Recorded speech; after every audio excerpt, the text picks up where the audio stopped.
is our final project for GCIH, Global Competence with Internationalization at Home. We've split the presentation into 3 parts. First part being looking back and reflecting on the semester, challenges we face in becoming more globally competent, as well as global competence improvements and solutions. Recalling from this semester, now we all understand the importance of being globally competent.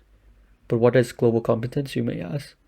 Well, by definition, global competence is a multi-dimensional construct that requires a combination of knowledge, skills, attitudes, and values successfully applied to global issues or intercultural situations. The lecture on Singapore expresses how first impressions are shaped by the behaviors and the integration of its citizens into the country's culture, as well as how increasing global competence would improve the first impression of a country. Switzerland's representative talks about how Switzerland as a central hub on ways to become a strong economic center in Europe, which perhaps could be an example in Taiwan's quest for neutrality. In South Africa, the speaker demonstrates that countries or nations, regardless of size, big or small, all have a voice when it comes to global influence. Taiwan is a small country, due to the oppression of other more dominant countries, limits Taiwan's ability to project global influence. Having a voice or say in this world means to increase our global competence.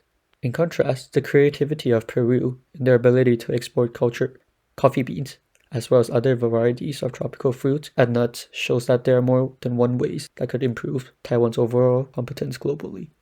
Another example would be the conflict or war between Russia and Ukraine.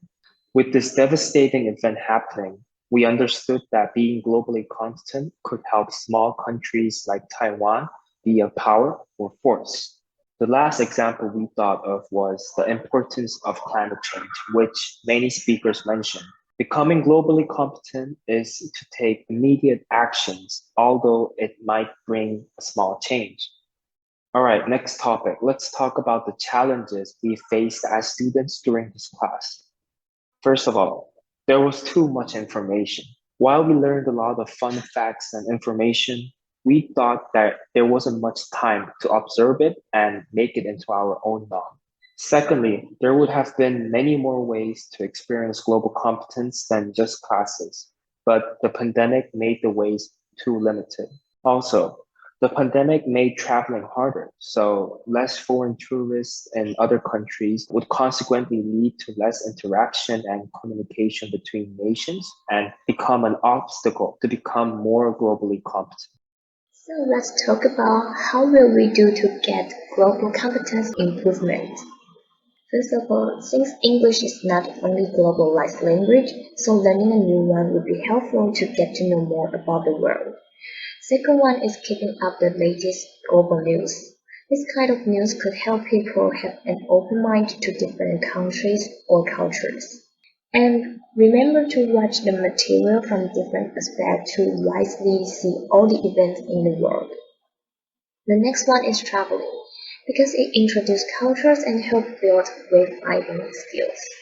Also, we believe that using problem-based learning is important. In this method, you need independent research data around a specific problem, incorporate perspective of colleges, formulate a solution using logic, and also explain it efficiently to others. A deeper understanding of concepts, critical thinking, and communication skills are what you gain with this method.